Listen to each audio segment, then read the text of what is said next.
para a gente ler a palavra do Senhor. Está lá em Gênesis 37, versículo 1. Tremendo o testemunho da Daiane. O que Deus faz? Como é importante você permanecer sendo fiel, você permanecer fazendo o seu melhor, independente se alguém está te reconhecendo ou não. Sempre vai ter alguém te observando. Se ninguém te observar, Deus está te observando. Sempre. Deus é sua testemunha, você não precisa se justificar para ninguém. Deus sabe quem você é, o que você faz e o que você deixa de fazer. Amém? Gênesis capítulo 37, versículo 1, diz assim: Jacó habitou na terra das peregrinações do seu pai, na terra de Canaã. Essa é a história de Jacó. Quando José tinha 17 anos, apacentava os rebanhos com seus irmãos. Sendo ainda jovem, acompanhava os filhos de Bila e os filhos de Zilpa, mulheres de seu pai, e trazia má notícias deles a seu pai. Ora, Israel amava mais José do que todos os outros filhos, porque era filho da sua velhice, e mandou fazer para ele uma túnica talar de mangas compridas. Quando seus irmãos viram que o seu pai o amava mais do que todos os outros filhos, odiaram-no e já não podiam falar com ele de forma pacífica. José teve um sonho e contou aos seus irmãos, por isso o odiaram ainda mais. E lhe disse: peço que ouçam o sonho que eu tive. Sonhei que estávamos amarrando feixes no campo. Eis que o meu feixe se levantou e ficou em pé, enquanto os feixes de vocês o rodeavam e se inclinavam diante do meu.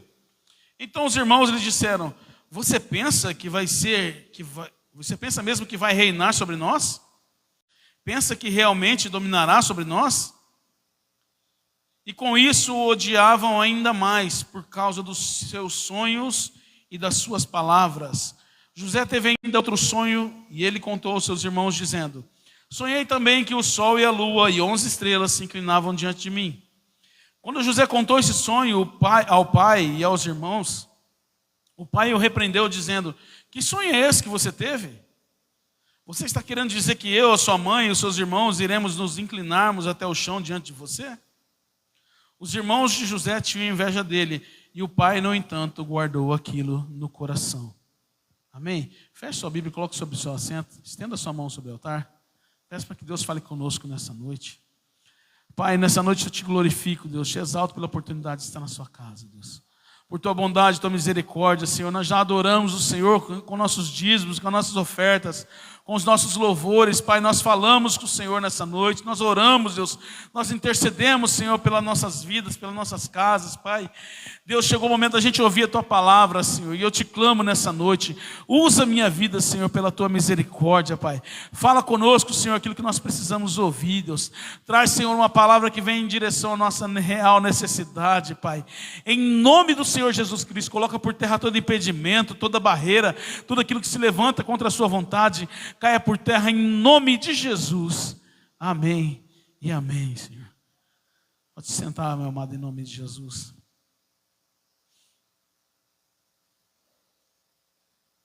O tema da mensagem de hoje é: não desanime.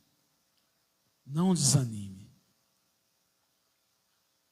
E é meio que parece uma coisa fácil de falar, mas difícil de fazer. Não se desanimar. Nós lemos aqui a história, uma breve história de José, de como ele teve os sonhos que Deus deu para ele e da perseguição que ele passou por esses sonhos que ele recebeu da parte de Deus. Eu queria usar a história dele como um exemplo de alguém que não desanimou, independente das circunstâncias que estava vivendo, independente daquilo que passou. O desânimo é algo muito prejudicial para as nossas vidas. O desânimo, ele paralisa. O desânimo faz você tomar decisões que você não tomaria se você tivesse animado. O desânimo faz você abrir mão de coisas que você não abriria se você estivesse sem esse desânimo, se você estivesse animado. Ele faz você deixar de fazer planos futuros, porque um presente está caótico.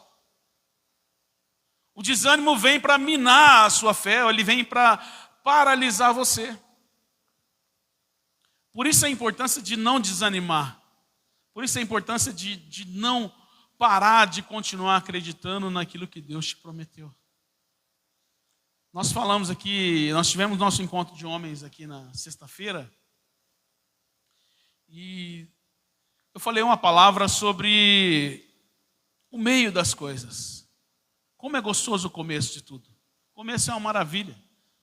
Nós somos especialistas em começos. Nós gostamos de começar, de conquistar, de adquirir algo. Quando você vai comprar um carro na concessionária, ele está lindo, ele está maravilhoso. Você quer conseguir ele. Você vai lá, trabalha, financia, parcela em 200 vezes.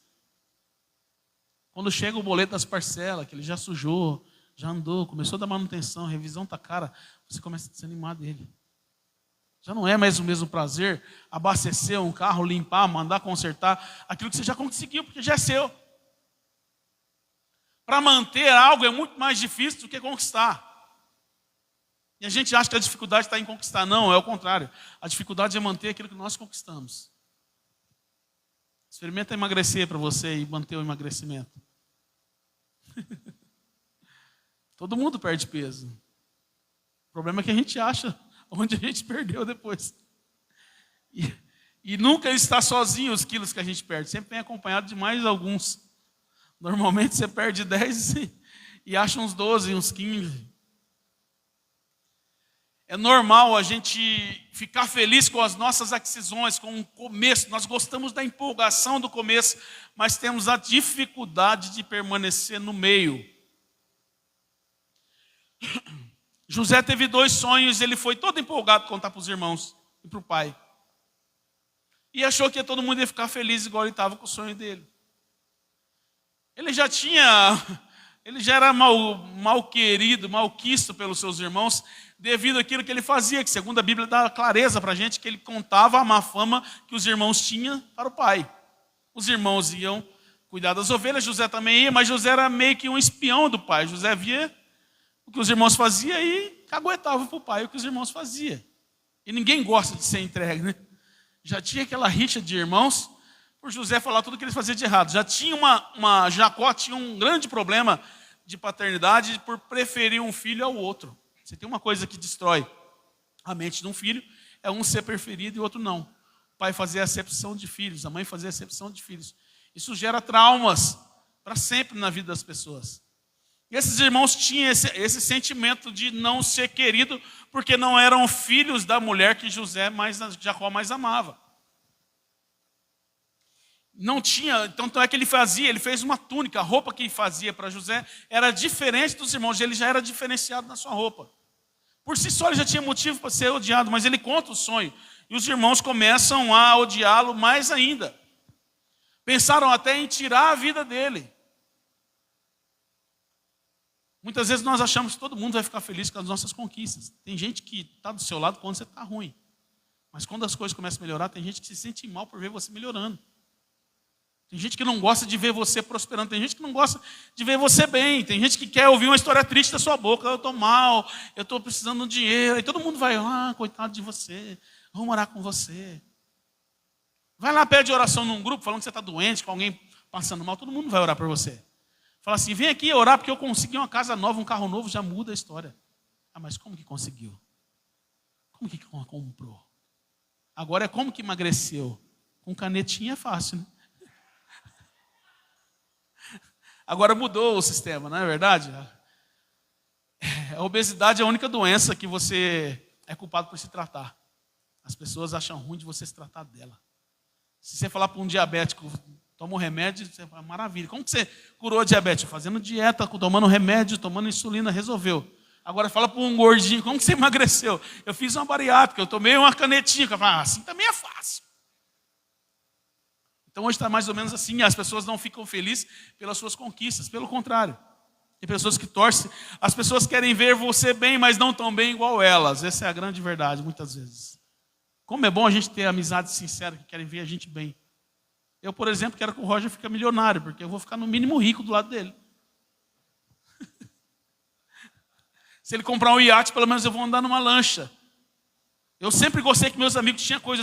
Quando eu não tinha nada, como diz o pastor, testemunho da Chiquinha defendendo o seu Madruga, quando ele conta da minha vida, só tinha um short preto, rasgado, e meus amigos tinham dinheiro, tinha um amigo que tinha carro bom, eu passeava de lancha, mesmo quebrado.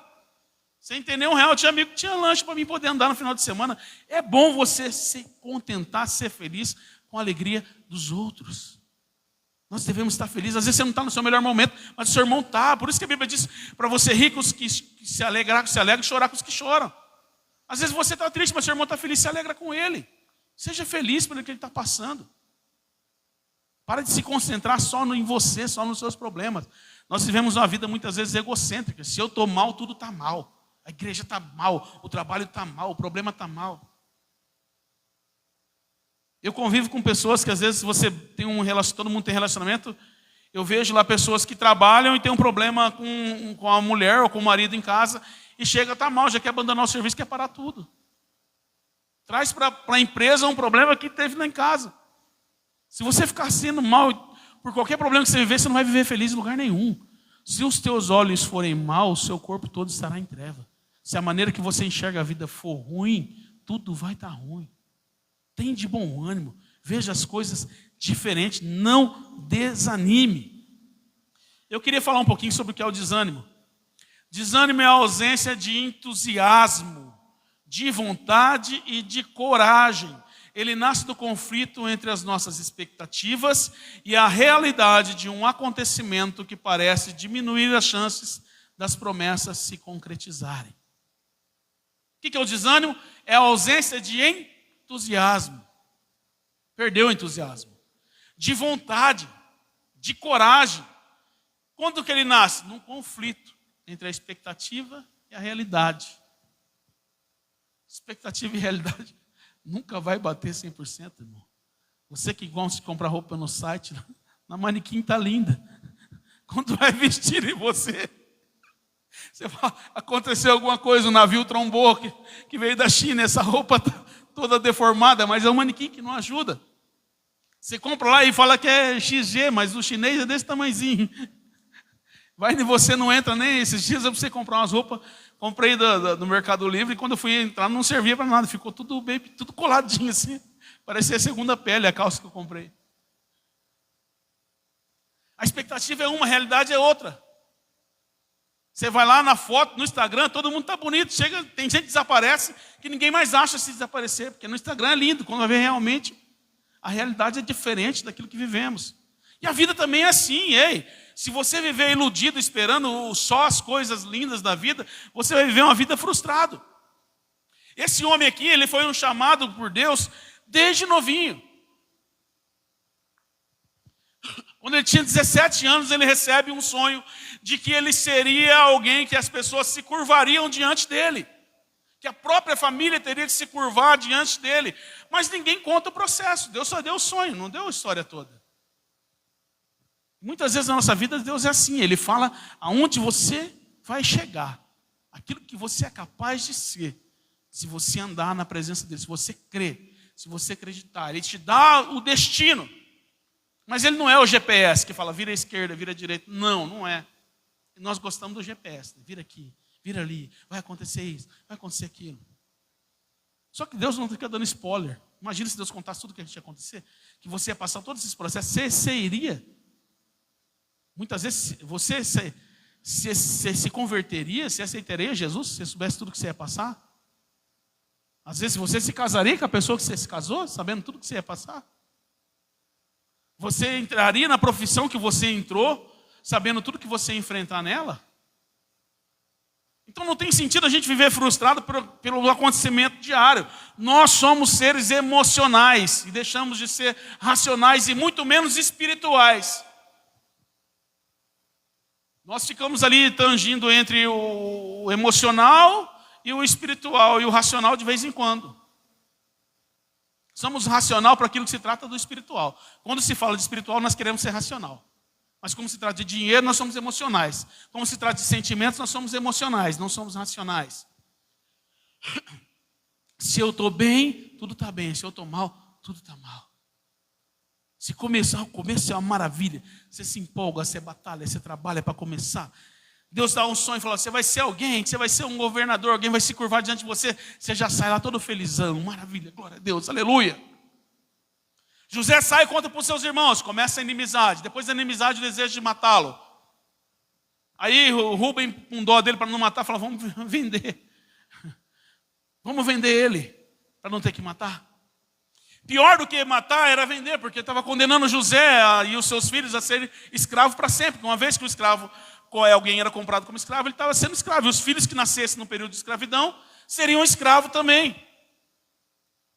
José esperava reconhecimento e recebeu rejeição, desaprovação. Um aparente abandono de Deus.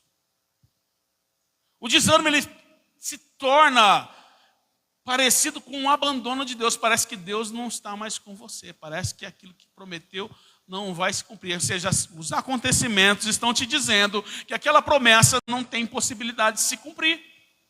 Foi isso que nós lemos aqui. O desânimo nasce do conflito das expectativas entre a realidade de um acontecimento que parece diminuir a chance das promessas se concretizarem. E a pergunta que eu tenho para você nessa noite, o que é que tem acontecido com você que fez diminuir a expectativa de que a promessa que Deus fez para você vai se cumprir? Como você tem vivido? O que você tem vivido que tem feito você desanimar o seu coração, parar de crer naquilo que um dia Deus prometeu para você? Não é fácil. Não é fácil permanecer acreditando. Não é um exercício tranquilo. É muito fácil falar. É muito fácil julgar alguém que parou. É muito fácil julgar alguém que está triste, alguém que está desanimado. Difícil é a gente permanecer crendo. Porque devemos vencer cada dia nós mesmos. Renunciar até mesmo aquilo que nós sentimos. E nós vivemos numa era complicada, onde as pessoas falam que você deve seguir o seu coração. Faz o que o seu coração mandar. Se você tem paz no seu coração, está tudo lindo. Ei, o coração é enganador. Enganoso é o coração. Quem o conhecerá? Só Deus sonda o seu coração. O coração é baseado nos sentimentos, nas emoções, mas a palavra de Deus ela permanece para sempre. Se Deus falou que vai acontecer algo na sua vida, vai acontecer e ponto final. O problema é você querer saber como vai acontecer. O problema não é o se, é como. A gente fica como? E deixa de crer. E quando você não vê mais acontecer, você começa a dar uma desanimada e não quer mais fazer aquilo que você estava fazendo. Você muda a forma de como você estava fazendo. Quando você não vê a esperança de acontecer o que você queria, você muda o jeito de trabalhar, você muda o jeito de se relacionar. Porque a expectativa que você tinha foi frustrada.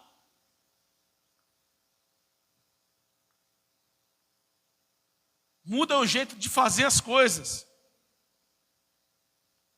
Eu até dei um exemplo aqui sobre trabalho. Você entra no trabalho, você chega animado, querendo produzir, querendo fazer, chega cedo, limpinho, arrumado, no primeiro dia da entrevista, você vai lá todo feliz, todo empolgado, conta testemunho na igreja. Depois você vai, depois de uns 2 meses, você já começa, estão me explorando. Estou passando do horário. E fulana está me perseguindo. Ciclano está não sei o que. A gente já começa a desanimar, porque a esperança que a gente tinha está sendo adiada, e o jeito que a gente se comporta já está sendo diferente. Abra sua Bíblia lá em Gálatas, capítulo 6, versículo 9. Se puder colocar aí, mídia. Em nome de Jesus. Gálatas, capítulo 6, versículo 9.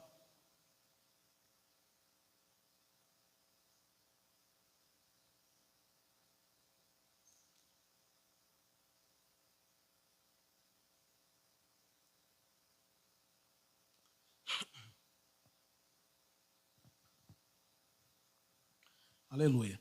Diz assim, e não nos cansemos de fazer o bem, porque no tempo certo faremos a colheita, se não desanimarmos. O desânimo é um ladrão de colheita, é um ladrão de bênção, é um ladrão de concretização daquilo que Deus prometeu. Primeiro, quando você começa a desanimar, você se cansa de fazer o bem. que Paulo está dizendo aqui? Fazer o bem cansa. Muitas vezes fazer o bem vai te cansar. Porque geralmente você faz o bem para quem não merece. Se merecesse, você não fazia o bem, você só retribuía. Nós temos essa dificuldade de permanecer fazendo o bem, porque a nossa expectativa de receber um bem maior foi frustrada. Mas quando nós fazemos algo, nós fazemos para Deus. Tudo que você faz é para Deus e diante de Deus. Quando parece que não vai acontecer, é aí que você precisa permanecer fazendo o bem, porque muitas vezes você vai estar cansado de fazer o bem por algo ou por alguém que não valoriza aquilo que você tem feito. Aparentemente você tem sido desvalorizado, aparentemente você tem sido rejeitado, mas você precisa continuar fazendo o bem. José, ele passou por essa prisão dos irmãos, por os irmãos ser jogados na cisterna, foi vendido por uma caravana dos ismaelitas, depois foi parar na casa de Potifar. Nós conhecemos uma história muito antiga, muito batida já. Sabemos que da casa de Potifar, José fez um excelente trabalho, um trabalho tão maravilhoso a ponto de Potifar colocar ele como líder da casa inteira. De cuidar da casa inteira de Potifar, é a única coisa que Potifar falou: você só não mexe com a minha esposa. Da patifona, né? É o Potifar e a patifona. Ele já sabia que ela era meio problemática, né? Que ela gostava de se amostrar. José é um menino novinho, bonitinho, foi lá, fez um trabalho espetacular, mesmo o escravo estava gerenciando a casa de Potifar. E um dia ela começa a dar em cima dele, e José, nós sabemos a história, José fala: não posso não, o meu Senhor, como que eu vou pecar contra ele, contra Deus e meu Senhor? Ele me encarregou sobre tudo, só a senhora que ele falou que eu não posso mexer. Então só some daqui, pelo amor de Deus. Mas chegou uma hora que a mulher apertou mais ainda José, ela foi na necessidade dele e grudou José. Primeira coisa eu aprendo, que pecado da carne você não resiste, você foge. Primeira coisa que você resiste da sua carne, não tenta fazer resistência com a sua carne. Fuja das paixões da sua mocidade, não é isso que a Bíblia diz? A Bíblia fala: resistir o diabo, não é resistir a carne, a gente quer resistir a carne. Não, eu sou forte, eu vou conseguir lutar contra esse brigadeiro, quando vê você já comeu ele. Está lá na geladeira, estou fazendo dieta, mas você está com a geladeira cheia de brigadeiro, você vai comer o brigadeiro. Na primeira problema você vai comer ele. Está fazendo direto, seu marido vai lá e pede um iFood, de uma pizza maravilhosa, para te derrubar. O diabo não precisa usar quem está longe, não, irmão. Às vezes usa quem está perto mesmo. Tem gente que é usada e nem sabe o que é. Pedro foi usado para desanimar Jesus, emprestou a boca para Satanás. Nós somos assim. Às vezes a pessoa que está do seu lado deveria te dar uma palavra dizendo: é que mais te critica, que mais fala mal de você. Muitas vezes pode acontecer.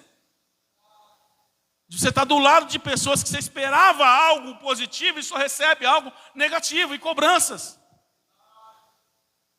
É normal acontecer isso, porque o diabo ele é preguiçoso, ele não vai chamar alguém de longe para te ofender. Primeiro, que ofensa de longe não vale, você sabe que não vale. Ninguém se ofende com quem não te conhece. Se ofende com quem você tinha expectativa, que você esperava alguma coisa, e ela te frustrou, vai lá e se ofende. As pessoas de longe você não se ofende. É de perto que o diabo tenta paralisar as nossas vidas. Mas nós temos que permanecer nessa palavra de não nos cansarmos de fazer o bem, porque fazer o bem dá trabalho, cansa, incomoda, vai doer, vai pegar você em áreas que você não esperava que fosse pego. Sumiu o trabalho na igreja, você vai ver como funciona. Lidera 2, 3 pessoas, você vai se decepcionar com o ser humano.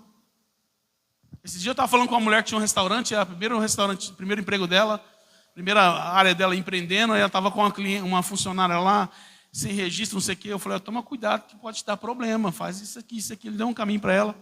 Eu estou com umas ações aí, já conheci um advogado já algumas vezes, então isso que você está fazendo vai acabar te gerando ação. Não tem problema não. Eu falei: tá, tudo bem. Voltei para almoçar de novo nela, falou: bem que você falou, a menininha saiu daqui e já me mandou na justiça. Falou isso e aquilo.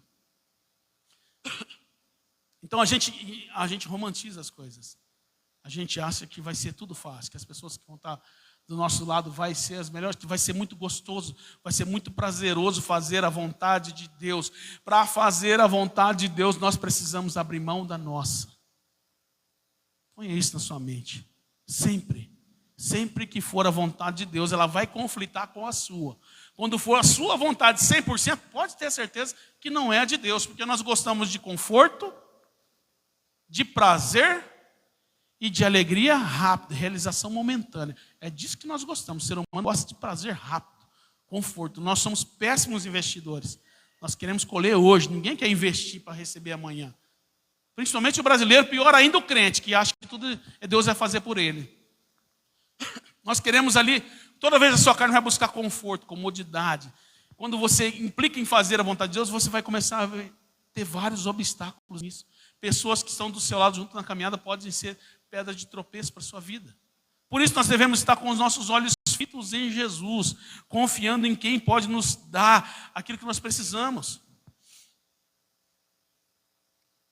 Hebreus capítulo 10, versículo 36. Coloca aí, mídia, em nome de Jesus. Hebreus 10, 36.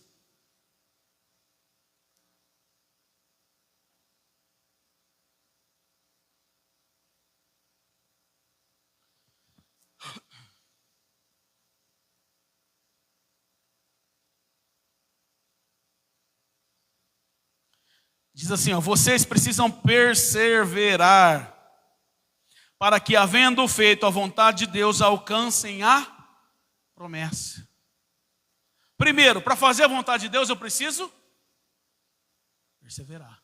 Sem perseverança não tem vontade de Deus, tem a sua. E a sua vontade é bem parecida com a vontade do diabo. Ele usa a sua vontade para derrubar você, essa é a verdade. Cada um é tentado naquilo que é atraído, naquilo que gosta, no seu prazer, naquilo que busca. Então nós temos que perseverar. Perseverar o que é? É continuar insistindo mesmo que parece que não tem saída. É continuar fazendo mesmo que eu não vejo saída, vendo que eu não vejo resultado. Mesmo que aparentemente está dando errado o que eu estou fazendo. Se eu tenho certeza de onde eu estou indo, eu preciso perseverar. Nós temos, Davi fala que a palavra do Senhor é lâmpada para os nossos pés. A lâmpada, ela ilumina o seu caminho. Se a lâmpada está iluminando o seu caminho, se você está sendo guiado pela palavra de Deus, você precisa perseverar. Mas tem uma pedra lá na frente. A lâmpada ilumina, mas não retira a pedra. É uma palavra de Deus, é uma lâmpada. Não é uma pá carregadeira. Se a pedra for pequena, você retira. Se for grande, você desvia. A lâmpada só ilumina. A lâmpada só vai te mostrar que está certo ou que está errado.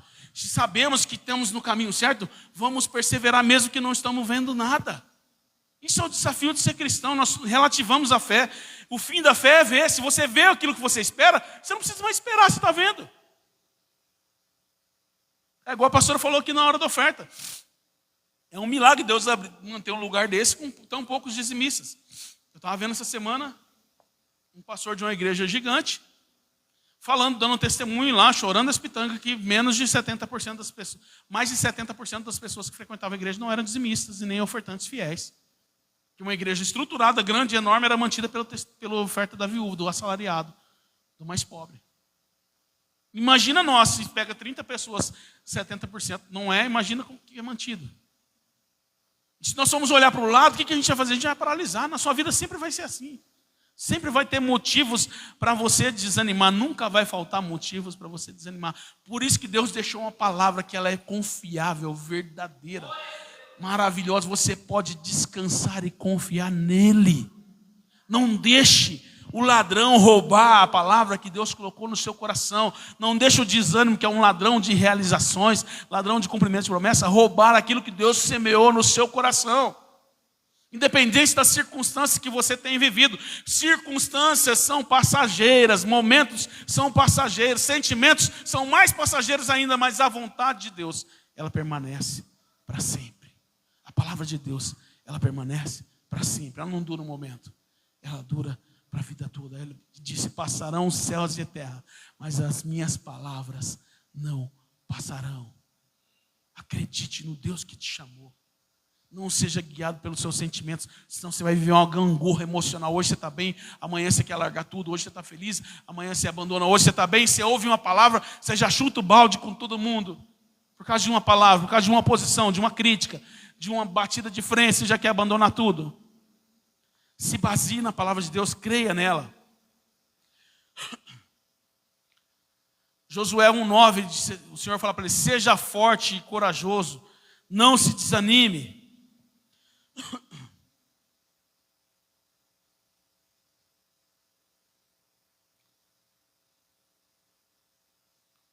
Josué, capítulo 1, versículo 9. O Senhor tem uma palavra para Josué, diz assim, ó: não foi isso que te ordenei? Seja forte e corajoso, não tenha medo, nem fique assustado, porque o Senhor, o seu Deus, estará com você por onde você andar. Josué estava se preparando para assumir a liderança que Moisés tinha sobre todo o povo de Israel.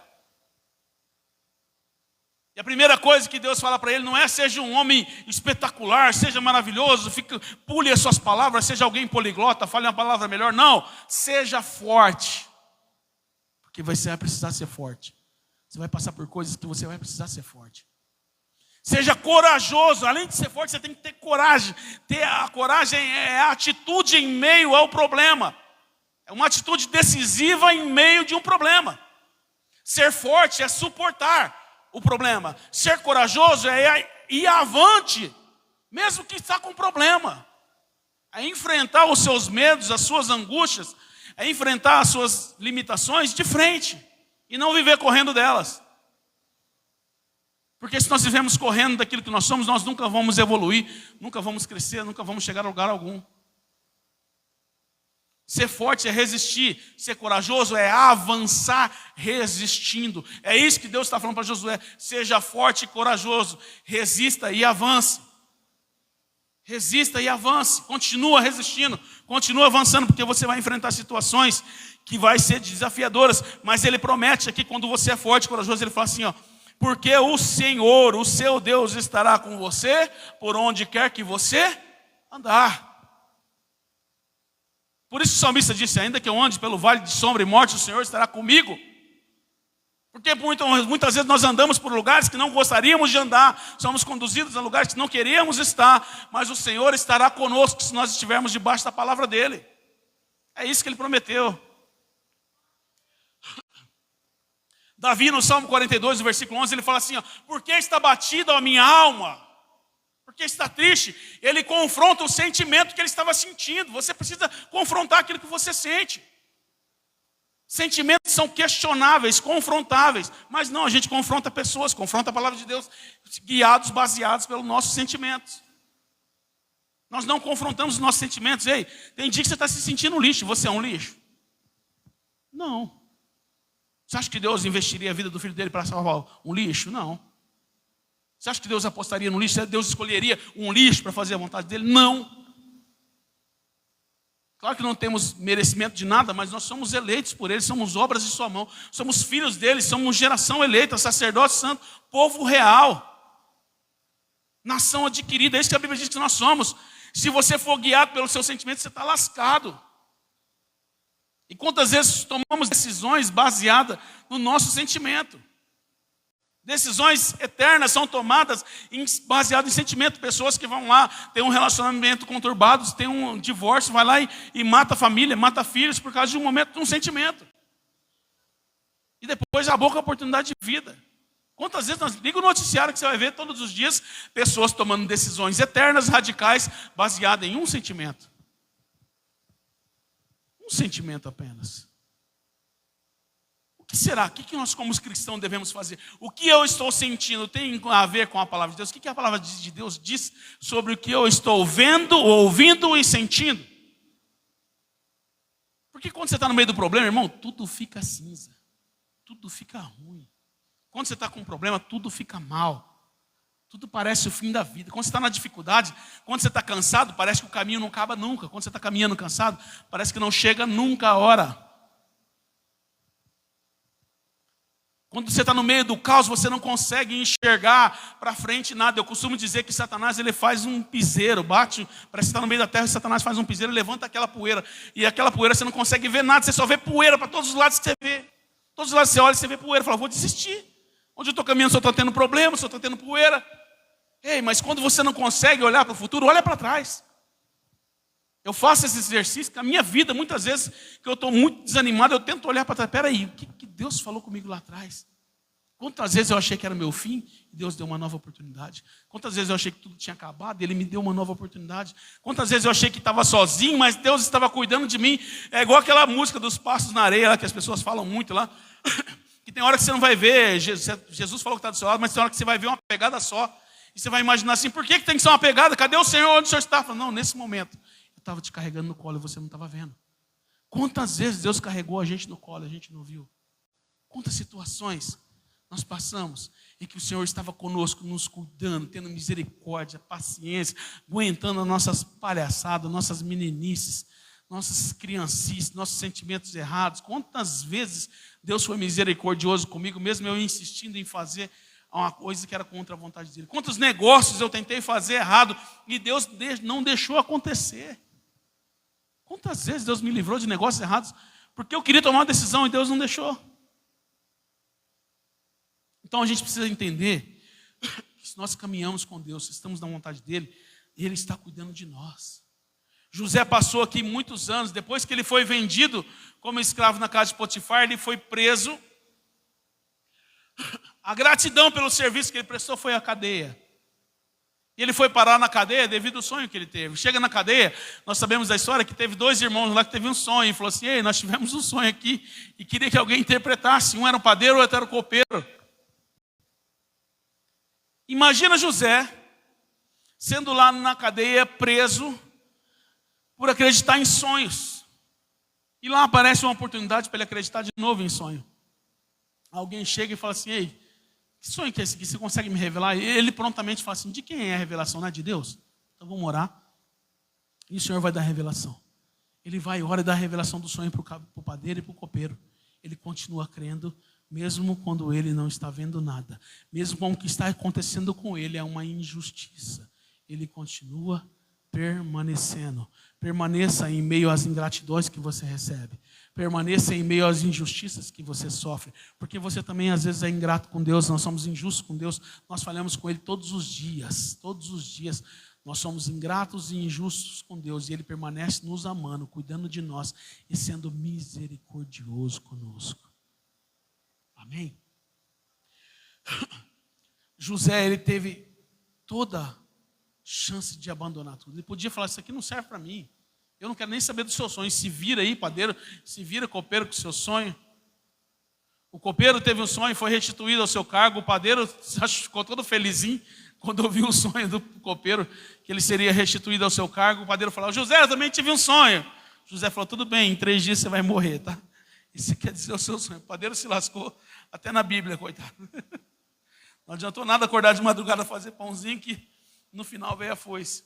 Mas enfim, José continuou acreditando, José continuou tendo esperança. Esperei com paciência no Senhor. E Ele ouviu a minha voz, o meu clamor. Espere com paciência, não sei o que você está enfrentando, não sei o que você tem passado. Continue crendo.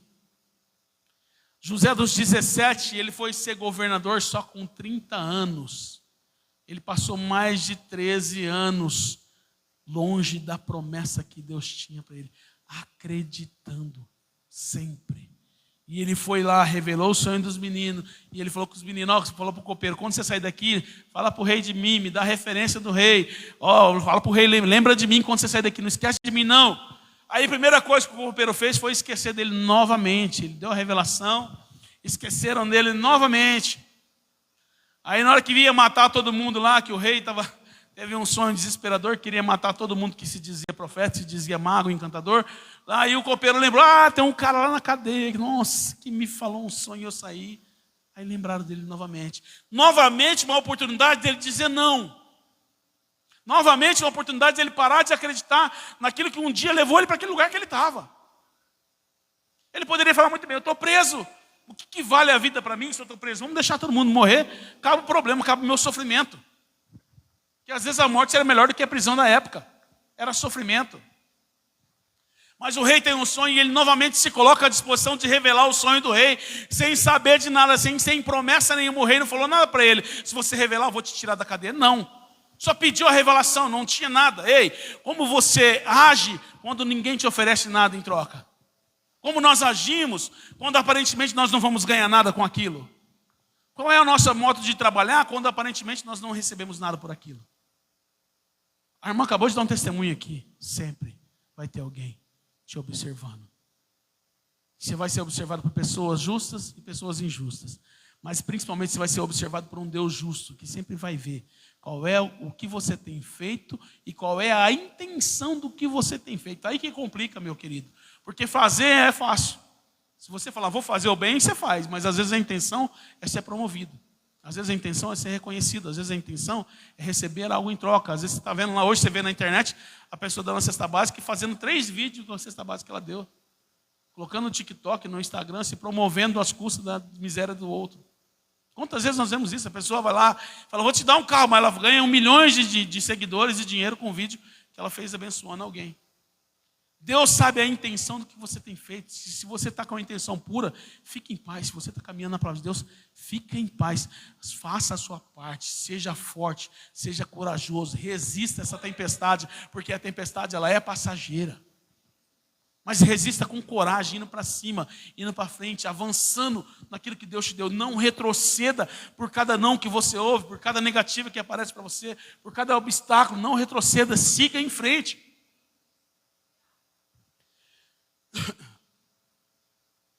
Paulo, eu falei aqui na sexta-feira, Filipenses capítulo 3, versículo 12. Abra sua Bíblia se você puder ler, o Hugo coloca aqui para a gente na tela. Filipenses capítulo 3, versículo 12. Paulo ele dá um resumo de como a gente não desanimar, de que ele fez para poder continuar animado, mesmo em meio à prisão, escrevendo carta para as igrejas que ele estava indo. Filipenses capítulo 3, versículo 12. Ele fala assim, não que eu já tenha recebido isso ou já tenha obtido a perfeição, mas prossigo para conquistar aquilo que também fui para conquistar aquilo que também foi conquistado por Cristo Jesus. Irmãos, quanto a mim, não julgo havê-lo alcançado, mas uma coisa faço, esquecendo-me das coisas que ficam para trás e avançando para as que estão diante de mim, prossigo para o alvo, para o prêmio da soberana vocação em Cristo Jesus. Paulo dá uma receita, ele está dizendo assim, ó, eu não alcancei ainda a perfeição, eu estou muito longe daquilo que eu devia ser, mas uma coisa eu faço, eu prossigo, versículo 12, prossigo para conquistar aquilo que também por um dia eu fui conquistado. Ele está dizendo, eu prossigo para conquistar a vida eterna. Foi ela que me conquistou. Eu preciso prosseguir, crendo que um dia eu serei recompensado, que um dia vai chegar a promessa de Deus, porque isso foi por isso que eu fui conquistado. Ele fala assim, quanto a mim, não a julgo ter alcançado, mas uma coisa faço, esquecendo-me das coisas que ficam para trás. Para avançar, você precisa prosseguir. Para prosseguir, você precisa esquecer daquilo que ficou para trás. Eu falei aqui na sexta-feira, esquecer não é amnésia. Nós achamos que esquecer, a Bíblia está dizendo esquecer é um termo para a gente poder entender. Esquecer é lembrar sem te atrapalhar, sem te comprometer, sem te dolorir a ponto de que você não consiga agir mais nada. Ninguém esquece do que for, do que passou, do que sofreu, de quanto que apanhou, em nada. Isso é loucura. Tem igrejas que fazem lá uma oração falando que você vai esquecer que foi um drogado. É mentira. Só se você tiver uma amnésia, só se você tiver um AVC, uma isquemia, um AVC isquêmico, um hemorrágico, alguma coisa assim. Não existe esquecer do sofrimento, existe lembrar sem se ferir, sem atrapalhar. O problema é que nós somos especialistas em passado e futuro. Lembramos do passado e ficamos presos no passado, presos nas amarras, nas angústias, nas humilhações, naquilo que nos nossos sentimentos. E quando você está preso olhando para o passado, você tropeça no presente. O presente é uma possibilidade. O passado é uma realidade, já aconteceu, você não volta mais. O presente é uma oportunidade, perdão. O futuro é uma possibilidade. Então você não pode estar nem no passado, nem no futuro, porque o futuro é uma possibilidade. Pode acontecer ou não. O presente é uma oportunidade. O amanhã é feito de vários hojes. O futuro de amanhã começa com vários hojes. É um passo de cada vez. Nós estamos ou no passado ou no futuro. Precisamos viver o presente. Não deixe as circunstâncias cegar você. Seja feliz, avance. Ele está dizendo aqui, ó. Esquecendo-me das coisas que ficam para trás e avançando para as que estão diante de mim. Não adianta só se esquecer, você precisa avançar para as coisas que estão diante de você. Tem coisas que você precisa tomar uma atitude hoje. Fazer diferente hoje, mudar hoje. As coisas que estão diante de você é o presente. O que você tem feito com o presente que Deus te deu. É isso que nós precisamos fazer. Ele está dizendo aqui, ó, eu esqueço do que passou eu avanço para as coisas que estão diante de mim hoje. Depois ele continua, porque você vai avançar e você vai obter resistência, dificuldade, barreiras, problemas. Ele diz assim, prossigo, no versículo 14. Prossigo para onde? Para o alvo. Aonde você vai chegar? Nós precisamos ter um alvo definido, aonde eu quero chegar, aonde eu vou estar. Você precisa saber onde você vai estar, o que você quer ser daqui a 5 anos, onde você quer estar ministerialmente, financeiramente, em tudo. Você precisa ter um plano para o futuro, mas o alvo tem que ser o prêmio da soberana vocação. Será que o que eu faço hoje tem sentido com a vida eterna que me espera? O que eu faço hoje está abençoando só eu, ou está abençoando quem está do meu lado também? O foco é o alvo da vida eterna que nós precisamos ter. Prossigo para o prêmio da soberana vocação de Cristo Jesus. É isso que ele está dizendo. Eu prossigo para o alvo, eu vou em frente, mesmo que eu enfrento qualquer problema, eu consigo ir para frente porque eu tenho um alvo, eu tenho um lugar para chegar. E esse lugar não é físico, ele é espiritual. Eu não desisto. Não se desanime. Não perca a esperança. Hebreus capítulo 12. Versículo 1, para a gente encerrar. Hebreus 12, versículo 1.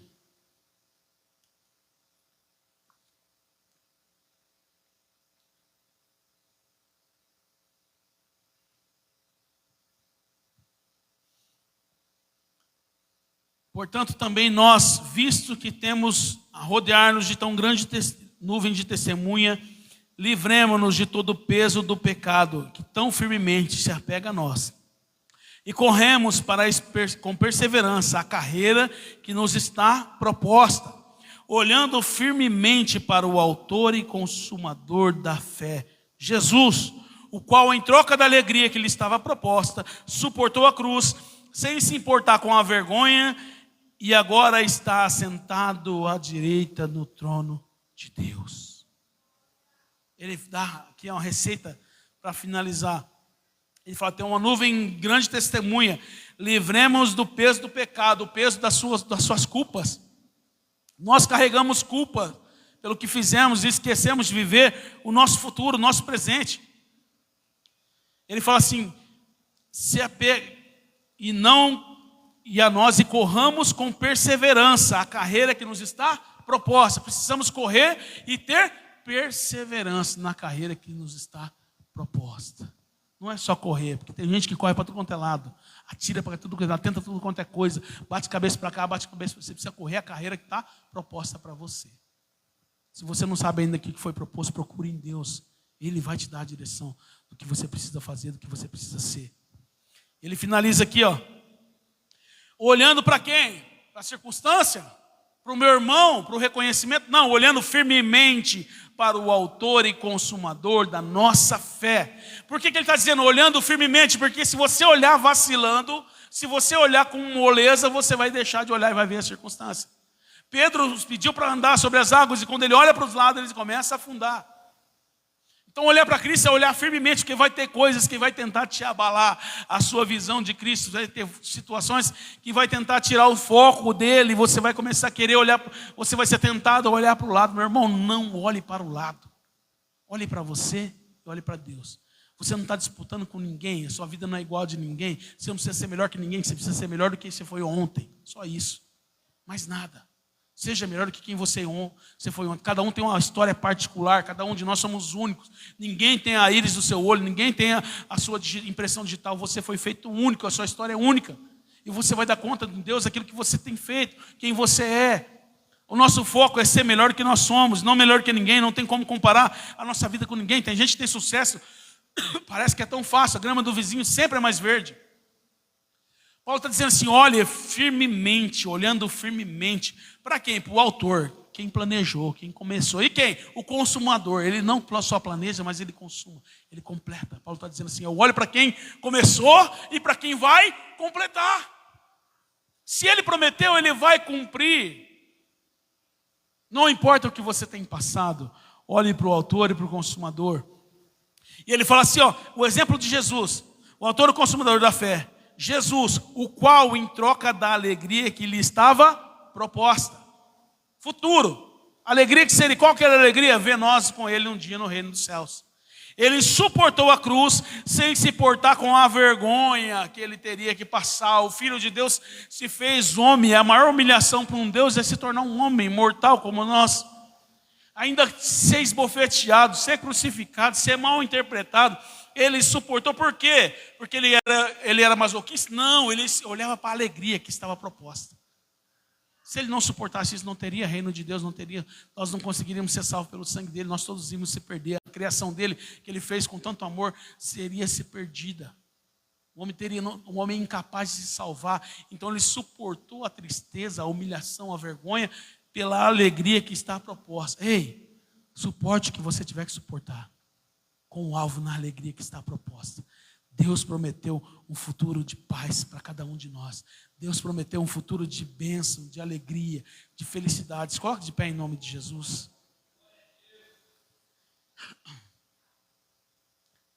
Não desanime. Não desanime. Está difícil, tudo bem, mas tem alguém que te prometeu uma alegria. Essa alegria vai chegar. Fica tranquilo. Confia em quem te deu a instrução. Confia em quem te chamou. Por mais que o processo seja doloroso, por mais que o processo seja avesso àquilo que você queria, continue crendo com perseverança, com coragem, com fé, que essas palavras que nós lemos aqui fiquem gravadas em nossos corações, e nós possamos ir adiante, diante da nossa luta, diante da nossa dificuldade. Feche seus olhos em nome de Jesus. Eu gostaria de orar nessa noite. Pai, eu te louvo, Deus, por essa oportunidade, Senhor.